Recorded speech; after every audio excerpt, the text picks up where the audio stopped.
any cheese at all? No. What a senseless waste of human life. Hello, Cheeseheads, and welcome to another episode of the Cheese Room podcast. We're top of the league again! Hopefully for a bit longer this time, after a resounding 2-0 victory against Man City. Proper team effort and a great performance all round. Tonight, joining me, as always, to discuss the game, it is all the way from Vienna, the Harlow Globetrotter. How you doing, HG? It's kind of boring being top. 33 minutes I could handle, but I don't know how long it's been now. But I've had enough of this. It's obviously I'm talking nonsense. We are top of the league. It's great to be on a pod, and I think we might stay there for a whole week, boys. Also joining from up north, it's the Caller. How you doing, Caller? It was never in doubt. When are you all going to listen to me? When are you all going to believe? Yeah, believe in the Caller. I told you Jose was the man for the job. Check. I told you Potts should go. Check. I told you we're going to win the league this year. And it's not a bad start, is it? Thank you very much. Franco, I didn't hear Caller at all. There was just some kind of crackle down the line. Maybe he needs to do that again. Oh, no, actually, he doesn't need to do that again because we've heard it so many times before. Change the record, Caller. Yeah, exactly. You've been right about one thing, and you living off that. No, not true. 50 things you've been wrong about. So that's so not true. What about Liverpool last season? That was the one big thing I got wrong. But even the best make mistakes sometimes. And also joining from somewhere, Cambridge, I'm guessing, is Mr. Steve Diver. How you doing, Steve? Yeah, good evening. I'm good. I've got my whiskey on the go. Got a special whiskey open tonight. Celebrating top of league overnight. First time in 6 years, I think. Right, let's crack into the game itself. The lineup today, it wasn't too different from what we predicted in the previous show, apart from Bale not playing. And I think when the game transpired, it was definitely not the sort of game for Bale to be playing. But HG, what did you make of Bergwijn starting today? And more surprisingly, you were like, "Oh, it's good. I'm happy when he plays on the right," and then he played on the left.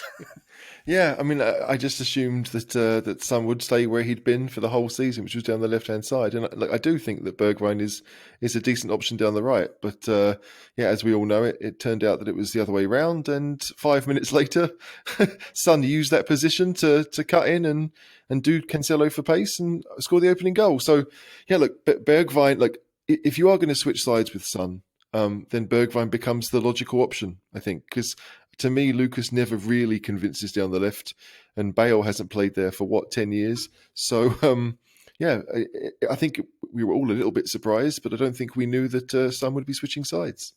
And Caller, do you think it's a bit harsh on Bergwijn today to get his chance back in the side? It was an odd one because he left the international team earlier in the week, and I think they cited he was just not match fit. And then he gets put in against Man City in a game where really, we didn't have a lot of opportunities or a lot of the ball in the final third. So he was just asked to put in a lot, wasn't it? Do you think it's a bit harsh on him? And how do you think he played? Well, I think he played reasonably well. I think he pressed and pressed and pressed, and he looked absolutely knackered when he came off the pitch, as they all did, because they all put in a fantastic shift this evening. Harsh on him? No, because it's Man City. I mean, who wouldn't want to play against Man City? His debut was against Man City, wasn't it, last season? And he scored that wonderful volley. I thought he played reasonably well. He harassed the defenders. He pressed and put in a real shift. But they all did. Really, the post-match analysis. If you watched the post-match analysis on Sky Sports, they were talking about the shift that Sonny and Kane put in and showed a good sort of highlight reel of all the defensive work they were doing. And Bergwijn was doing that as well. So it was a team effort today. And I don't think anyone on the pitch had much left to give at the end of it, which is exactly what you want to see. You want to see him playing for the shirt, don't you? Yeah, exactly. I didn't watch the end of game analysis. I got too annoyed at the half-time analysis. Bloody Redknapp pissing me off, so I didn't bother watching it.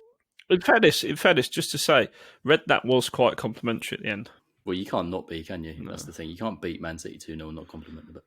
But Steve, what do you think of the team? Was there any changes you would have made today, or did you think it was kind of like the best we could do from the players available? Probably the best we could do, yeah. Team would have picked, if Doherty was fit, I would have picked him.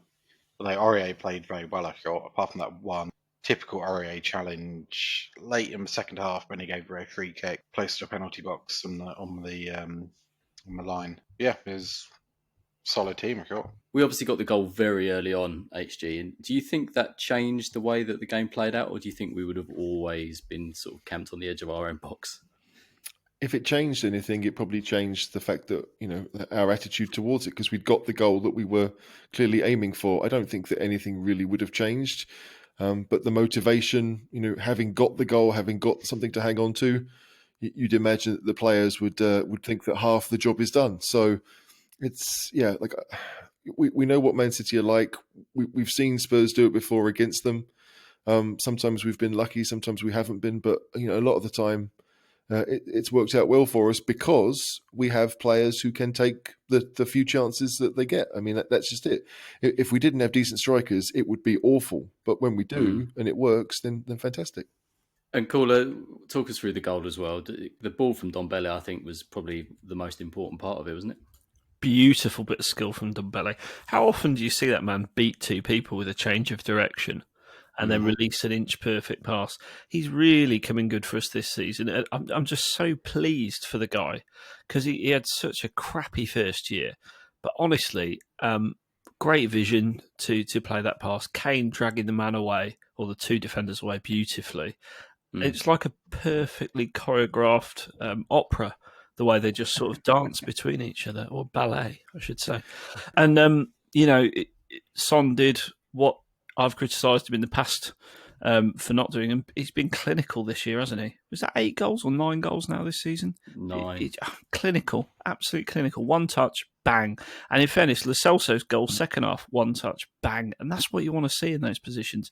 Brilliant play. And Ndombele is, isn't it nice to have an option where you've got Ndombele or Lo Celso, both of whom you absolutely trust in that position? Yeah, no, I agree. And I think that was kind of the point today, was it was very low on chances for us. Man City had 22 shots. Admittedly, 11 of those were blocked, mostly by Dyer, I think. And then we had 4 shots all game. But Steve, we obviously had that chance a little bit later on where Kane was offside as well. But, that would have been put away. It was, it was a clinical performance from the forward players, wasn't it, when we got in those positions? Yeah, it really was. Obviously, Son's goal was good. I'm happy he didn't come to me in the first place because I finished work a little bit late, walked into the lounge, sat myself down with a drink, and then noticed we were 1-0 up. So actually missed Son's goal. I've seen it on the replay, but I didn't see it live. I was oblivious for a couple of minutes if we'd actually scored and we went up.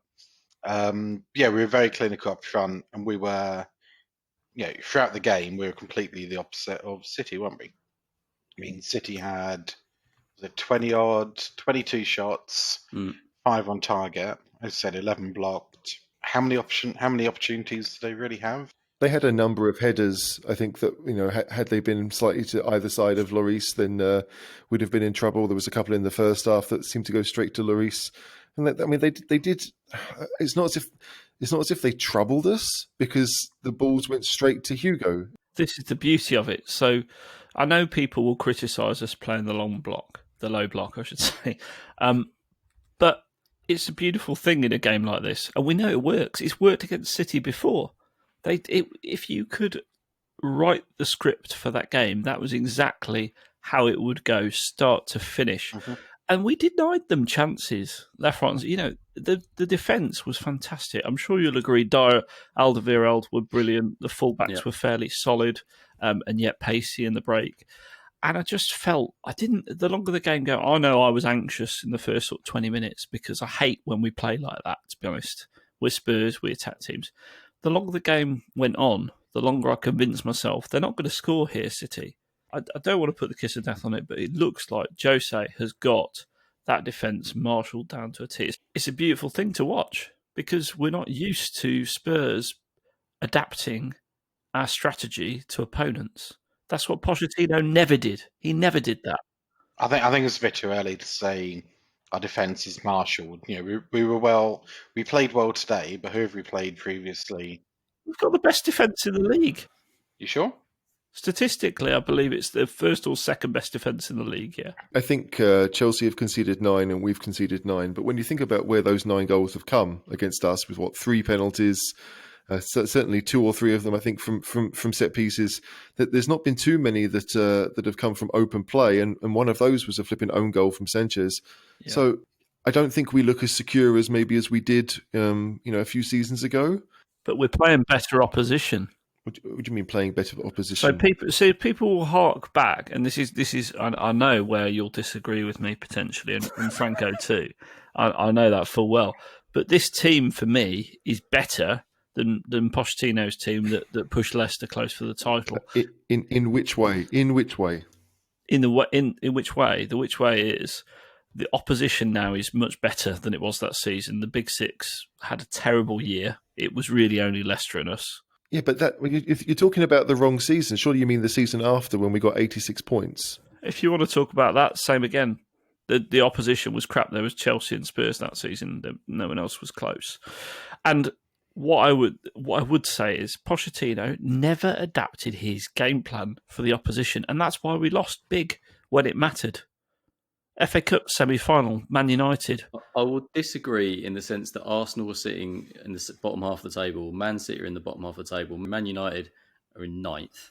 Okay, Liverpool... No, Man United are in 14th, aren't they? Well, they've just scored. Oh, So they're in 9th. Okay. Liverpool aren't anywhere near as good as they were last season in terms of results, and Chelsea are doing okay. But look, none of the teams are... Chelsea are doing very well, actually. Yeah, but they're not. They've played 9 and they've won 5. You wouldn't say that's brilliant form. You just wouldn't. I think that if you said to me the team from 2016-17 versus the team that played today, then I would back Pochettino's team to win that. I really would. But with Pochettino as manager? No. Yes. Yeah. No, Pochettino as manager. Just because, look, that team steamrolled teams. I mean, like we were winning 3-4-0 almost every week. The last 2 games that season, we won, 13-2 combined? Yeah. It was an incredible side. And so, look, don't get me wrong. Like, we didn't do so well in the bigger games. I mean, towards the end of... That's the point. That's the point, HG. I think this team will do better in the bigger games where it counts than Pochettino's team of that season would. No, I'd agree with you solely because Mourinho is he's a better manager than Pochettino. But I think if you would take the 11, then I think the 11 from 4 years ago is much better than the one we have right now. I don't think there's much between it, to be honest. But I think the difference is that we will disagree on is that which team would you rather watch play? I would rather watch Pochettino's team. That's the only Depends difference. where we finish, Franco. No, it doesn't. That's not the argument. If we win the league and someone goes, which season is the best? I would say the season where we win the league is the best. You'd have to be stupid not to. Which team would I rather go and watch 19 games at home every season? I would rather go and watch the Pochettino team. That's a completely different argument. Which team is better? The team that wins the league, obviously. I'd rather watch us win. Yeah, same. I'd rather watch us win. And also, let's not forget... Let us not forget, people criticising, and I've already seen it a bit on social media, people criticising our first half that we sat back and we defended and it was boring. But that was an absolute masterclass in defensive play against one of the top teams in Europe. Absolutely that is good management. That's good play. That's how you win things. Exactly. Maybe it's different to what people want, but looking at everybody's favourite stat here, the XG for Manchester City was 1.66, and they dominated us in the first half. And the XG is not particularly high. Idiots want to see us go gun-ho against teams like Manchester City and Liverpool, and it's stupid. That's not how you win championships. That's not how you win cups. Well, it is if you're Liverpool and Man City.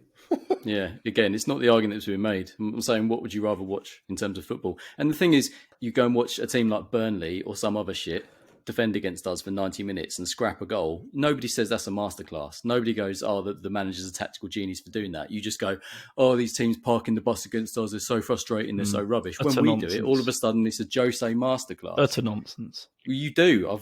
I can find you the pods if you want, where you've said exactly the same thing. No, utter nonsense to compare us to Burnley, because Burnley don't have the break we had. The 2 goals we scored today were deserved. But you're talking about it being a masterclass that we can defend for 90 minutes. No, we can defend, but have the ability to punish on the counter. Because we've got the players that can do that. Burnley don't have the players that can do that. So you're just basically saying we're a better team, but you're talking about the tactics. So if you're saying it's a tactical I'm not the one masterclass, comparing us to Burnley. You're saying it's a tactical masterclass. If another team does it and they've got worse players, then it's just our poor, defensive, boring team. Both teams are playing to their strengths, considering the match ahead of them, right? Like when Burnley do it to us, it does make sense because they're a set-piece team. And today it made sense for us to do it because everyone knows what Man City are like when they get going. Right?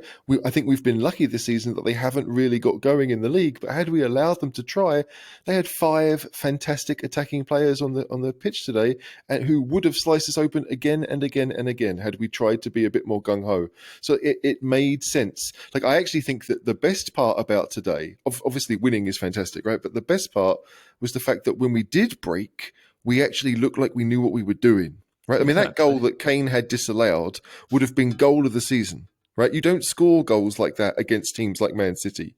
You just don't. And yet we made it look easy. If Son had taken the shot first time, like I think most of us wanted him to, and found the bottom corner, it would have been goal of the season.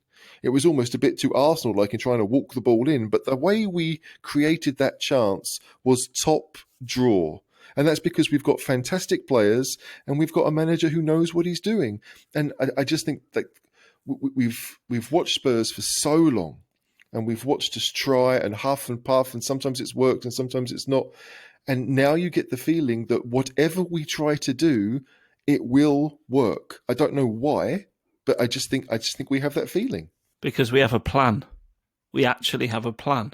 We're lethal on the counter when we need to be. I wouldn't disagree with that, but it's when we play teams where we don't have the opportunity to counter, isn't it? Teams that sit back. But we could dominate. We could dominate teams as well. That's the thing. That's the whole point. Being a great manager is about adapting your team selections, adapting your tactics against teams that pose a different obstacle, and that's exactly what Mourinho does. Do you think we dominated West Brom? Do you think we dominated Burnley? I don't think the result was ever in doubt. Maybe not dominate in the sense that you would like us to. Or like you just said. But were we ever in danger of losing that game? No. We were the better team in both of those games and deserved to win. But again, that's not what you said. You said we're set up to defend against the top teams and then we can dominate against the lesser teams. No, that's not what I said. You're putting words in my mouth. What I said was, depending on the opponent, we can adapt our style. Now, in those two teams that you pick out, it's a nice pick out. We had to dig in and grit our teeth and battle. They're not games you dominate. The games you dominate are ones like Southampton in the second half where we absolutely thumped them. When Man United, where we were all over them for 90 minutes. Not teams where you've got to go up north and battle for 90 minutes against people who lump the ball long at you and kick you up in the air. Brighton at home, we should have been dominating. Yeah. To cut in for a second, like we have to take into account that Southampton game for the first half we were atrocious. Yeah. Right, we were terrible. We didn't dominate the game. We just took our chances in the second half. We changed The Man United game may well have been different had Martial not got himself sent off. So yes, we did well once we had an extra player and we dominated then. But again, that was 60 minutes of that game. I think the jury is still out when it comes to actually having the ball and having teams sit back against us. I mean, obviously we did it against Burnley and West Brom, but West Brom didn't sit back. I mean, they made life really difficult for us. They tried to stop us doing whatever it was we were trying to do. They were on the front foot the whole game. I think the interesting game is going to be in 2 weeks when Arsenal come to town, because they are an extremely defensive side. And they want to do what we are now doing. And so that could be the world's most boring North London derby because thankfully like no one will be paying to watch it. But it's just, it's going to be really interesting because teams are going to work out that the best way to stop Mourinho is to not try and start him, if that makes sense. Teams have been trying to work out Mourinho all his career and he's the second most successful manager in the world. Well, so good luck. Surely he's most successful. Who's more successful? I think Pep's got more trophies actually, but Pep is more. Okay. Yeah. But isn't it amazing? Like we are arguing more on this pod than we normally do, and yet we beat City and we're top of the league. Well, that's the thing, Steve. Some people are never happy. I am happy. I told you I'm more than happy. But it's just I'm disagreeing with points that you're making. It's not like I'm unhappy with the team. I'm just saying that what you're saying isn't right. let's talk about the handball, because it seems to be slightly contentious, even though to me, I don't see it being contentious at all. Steve, what do you think? To me, that's been handball for as long as footballers have existed, hasn't it? It has. I mean, it only just touched his hand or his kind of upper arm. But isn't that the bone of contention? Because if it's above the sleeve line, it's not a handball, apparently. Isn't it above the normal sleeve line? So kind of lower, slightly lower than the biceps. But when I saw it, it looked to me like it hit his forearm and then hit his bicep. Yeah, exactly. So I think it was a handball.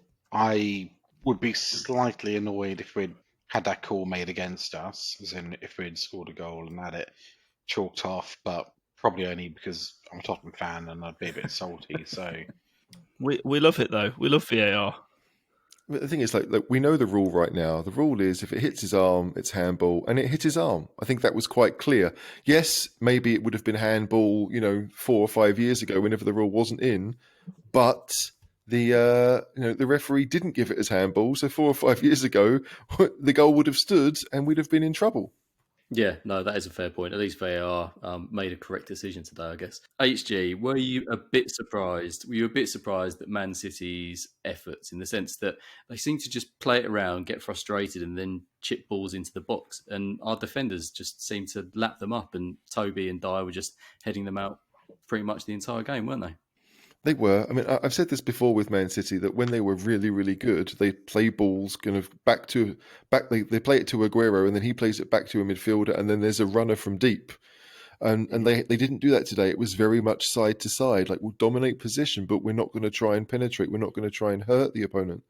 And so that I think that was the biggest issue. Like, I think that Bernardo Silva, as great as he was for that one season, they bought Mahrez, and it kind of stopped his mojo a little bit. And I don't think he's as good in central midfield, because he wants to be on the outside beating players. And players like David Silva never did that. It was always going to be, I think, probably the role for Foden today was to be the extra central midfielder next to Rodri and De Bruyne. But I'm happy that they haven't figured this out. But there are, without having Sane or Sterling down the left, they're unbalanced, and it hurts them.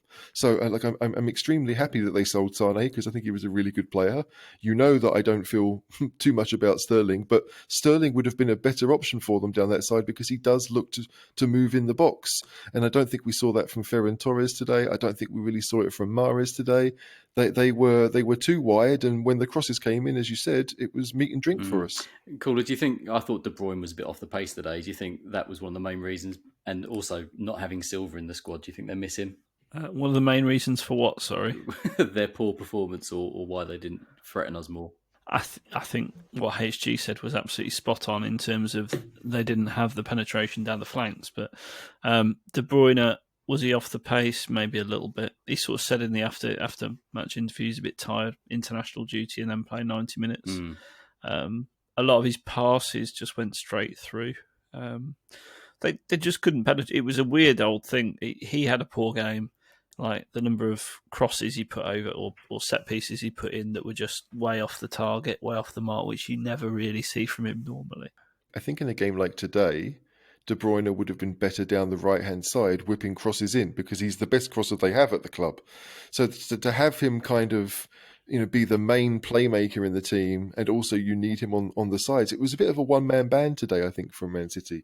Like, Gabriel Jesus did well, I think, in the first half, but faded. They didn't bring Aguero on, which I thought was quite strange. And it was weird. He can't have been fit. Yeah. No, he can't be fit. And they don't have, I mean, we're talking about this again, they don't have a plan B, right? So we're talking about Pochettino not having one. Man City don't have one. And for a long time, it didn't matter, because their plan A was so good that other teams couldn't stop them. But when they're not on it, and today, for various reasons, they weren't, it makes it easier for teams to get points off them. And we've seen it. Leicester went there and won. We beat them today. I think Leeds got a draw with them. There's been a few teams that are getting points off Man City that, frankly, probably wouldn't have had a prayer before. I mean, I do feel bad for De Bruyne. Yeah, I totally agree. Yeah, he played international games during a week, and it must be difficult for him. Like, Kane played international games during a week, and he was absolutely. Oh yeah, actually, I played. Your hypothesis falls down straight away. Steve. Like, I think it's complete bollocks. Like, he's he didn't play well for whatever reason. I mean, he's one of the greatest players in the league. He's phenomenal. I'd love him at Spurs, but yeah, he didn't play well today. But one player who did play well, beginning with D, who nobody seems to be talking about, is Dyer, and he's taken so much stick from people. He gets a groan every time he gets him a team sheet. It was playing to his strengths today, though, wasn't it? Lumping the ball up in the air. I suppose that no one was running at him. There was no space behind him either. Yeah. But people were running at him. When people ran at him, he stayed on his feet and he blocked. Yeah, he was very, very good today. I'm not dissing him. I'm just saying the way they attacked played to his natural strengths. Yeah, I think he's a capable defender when it's just literally camped out on the edge of your box, and especially when you Sissoko's average position in the first half was further back than Serge. He was basically camped on the edge of the box. We were basically playing 6 at the back, weren't we? So well, Son was basically right wing back in the first half, wasn't he? Yeah, it was very defensive, and we were just very compact. And I think that makes life easier for Dyer. But you're right, every kind of header he managed to get out, and he won. He was clever. He reminded me of Jose's smart C comment. He was a smart centre back. He didn't go to ground. He let players shoot. He pushed them to their weaker foot. I thought he played very well. And if Sanchez would have been in his place, I think we would have conceded, quite frankly. And Caller, what about Harry Kane? 9 assists this season, which I think is more than he's got in any of the last 3 seasons, which is after 9 games, which is pretty incredible. Quarter of the season gone. Sonny on 9 goals, Kane on 9 assists. And he was everywhere, though, wasn't he? Defensive duty. There was times when the ball went forward and I was like, where's Kane? And then they passed it back to sort of past halfway line. There he was. He's really putting in a shift all over the pitch. But he also just made it really difficult for Man City's defenders. They've got like £120 million worth of centre-backs, and he made it really hard for them, didn't he? I think you're answering your own question there, Franco. Just say yes. Yes. He was brilliant. He was all over the pitch. Defensively, he was spot on. He's got all these assists because that's the way Mourinho has adapted his game. And I think he's a better player for it. I think Mourinho has made him a more complete forward. He's able to drop off. He's more intelligent with his dragging people about and things like that. And I think the partnership with Sonny is just incredible. We've got to hope they keep fit.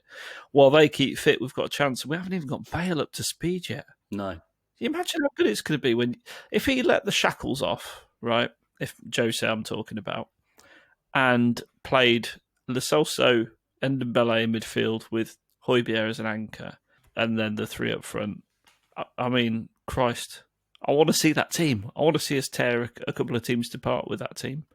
Can't wait till it eventually happens. It'll happen at least once or twice this season. We put that team out, surely. I think if you look at the fixture list, I mean, because we've got so many difficult games, certainly league-wise... it's not going to happen in a while. No, you'd have to think that the first possible option is going to be, I imagine, the Fulham game, which is what I think just after Boxing Day. Everybody else, Leicester are a decent team at home. You don't want to do it then. Even when we played Leeds at the start of January, you'd think you don't want to be open against Leeds because that's how they want you to play. So yeah, we may not see it, although I think everyone agrees that if you get those 3 in the middle of the park, that's probably the best 3. That's the highest ceiling that we have. But right now, we need Sissoko. Like I was looking at the kind of the teams that have started the game so far this season. Sissoko didn't start a league game until the Man United game. And obviously the Man United game we did well. The West Ham one he started, but we know that went to pot when Ndombele went off. But that was still a 1 in a million fluke that West Ham did what they did. But after that, Sissoko started every single league game. Like he's become part of this newfound defensive structure that is 1 goal against Brighton, and that's it, isn't it? Yeah, just it's if you only concede 1 goal in 4 games, you've got a really good chance of winning them, and we've won all 4. Yeah. So the one negative from today was Toby's injury, which is pretty disappointing because, as you said, Caller, we are looking very defensively solid this year, and we don't with Sanchez in there. So it was interesting that Rodon seems to have kind of jumped ahead of him in the pecking order. And with Ludogorets coming up on Thursday, we may as well start talking about that and who we think is going to play. So, Caller, what do you think we're going to do on Thursday this week? Well, in the Europa League, Joe Rodon's not registered. No, that's my point. So we've got Sanchez and Dyer, are pretty much the only centre Well, backs we've it got. will be Sanchez and Dyer, won't it? And Sanchez will play right centre back and Dyer left, which is fine, by the way. Sanchez is very, very capable, so I don't see an issue with it. What you do miss is obviously Toby's long ball skills or something else, aren't they? But we shouldn't be worrying about that against Ludogorets. I wouldn't have thought. I mean, there is a chance, since it's a home game, that we might say, okay, well, Davis can play centre half, and we'll play him next to Sanchez because he's done that a couple of times, I think, in the Europa League already this season.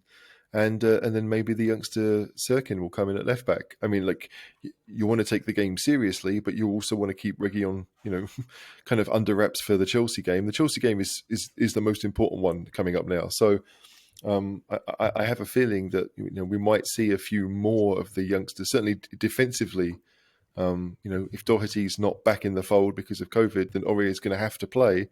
But you might see Aurier, Sanchez, Davis and Sirkin. I mean, it's not a great back four, but we want to know what we've got with Sirkin, and why not in a home game? It might be a good chance to do it.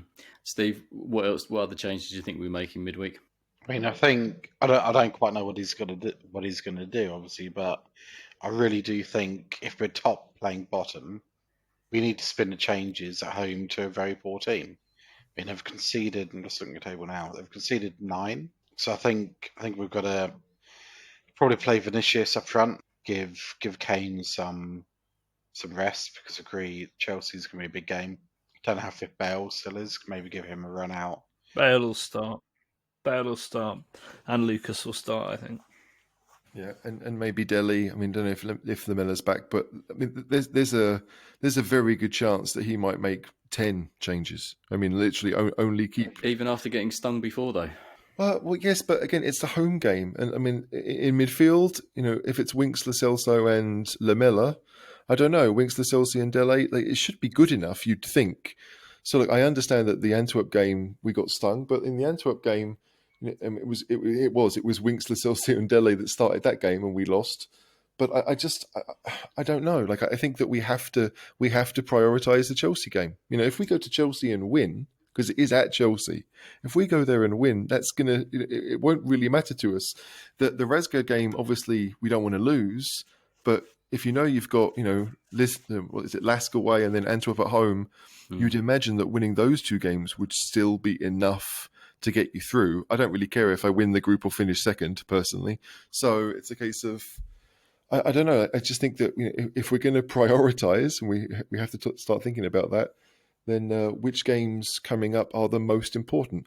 Like, I have a feeling that with Mourinho, he might say, you know what, let's get the victory against Razgrad, let's get the victory against Lask, and then the Antwerp game becomes a chance to play the kids. Yeah, I agree. I think he wants qualify. He wants to qualify first. It's just unfortunate that the Chelsea and Arsenal games are the next 2.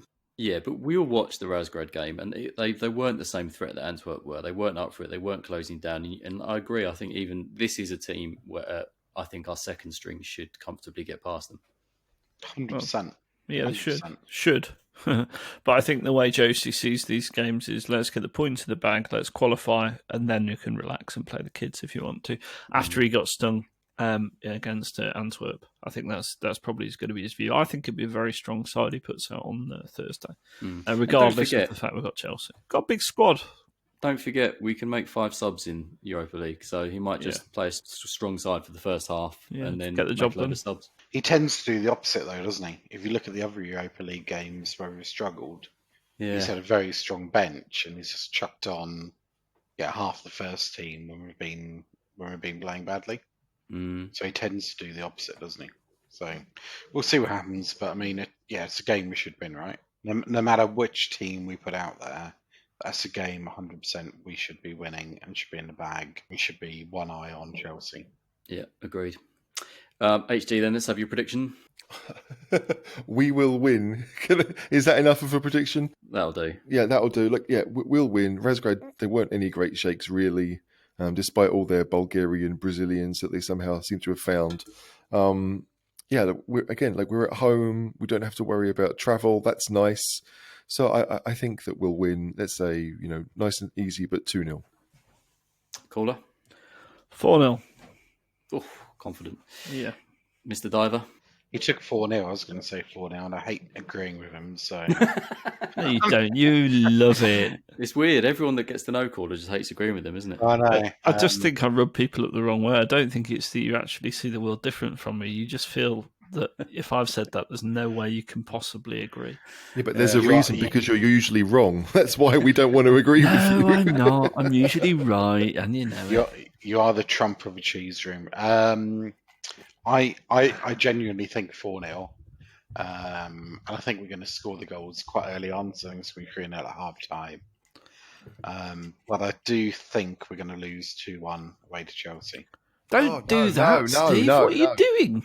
You've got rope, man. You're not allowed back on the pod, Steve. No one's That was- asked you for a prediction about bloody Chelsea. Stick I to the think that's what's going to happen. stick But to the script. I would welcome it. Like, Well, obviously not. I wouldn't welcome Steve, losing to stop Chelsea, now. But What are you doing? Let me tell He's you. off the rails. Let me He's tell off you the- something, Steve. Let me tell you That something. whiskey got crack in it. He's hungry. He hasn't had his dinner yet. That's what it is. I haven't had my dinner yet. I'm getting hangry. I want to be kicked off the pod so I can go like my barbecue.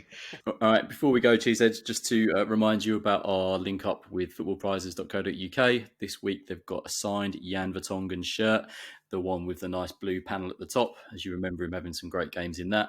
There's currently only about 30 tickets left, priced at $4.95, and with the code 10cheese, that's 10cheese, you get a 10% discount. Only 99 tickets available, so you've got a good chance of winning. So get on footballprizes.co.uk. Links are on our Facebook page, and good luck. Also, look out in the next week. There's going to be some exciting news for all of the top cheeseheads out there. So look out on our Facebook page for that. We'll have more details next week on the pod as well. Look out for Brendan's pod. He'll be reviewing the Ludogorets game on Thursday. And also, don't forget to subscribe to all of your podcast providers and follow us on social media. Right, HG, thanks for joining. Yeah, no problem. Caller, cheers for being an argumentative knob. I mean, right back at you, really. Just agree that I'm right and we're going to win the league and the style of football we're playing is perfectly fine. And we'll get on like a house on fire, you know. Oh, fine. And Steve, you can now go and have your winter barbecue at 10 to 10 at night. Yeah, I'm going to have to wrap up. Enjoy, Steve. Are you going to wear a Hawaiian shirt when you eat it as well? A schnood. No, Hey up. I've Who's got... called the police? That's just Stratford. Yeah. All right, until Thursday and until we speak to you next week, come on, you Spurs. Come on, you Spurs. I quite like you, Graham Scott, really. Come on, you Spurs.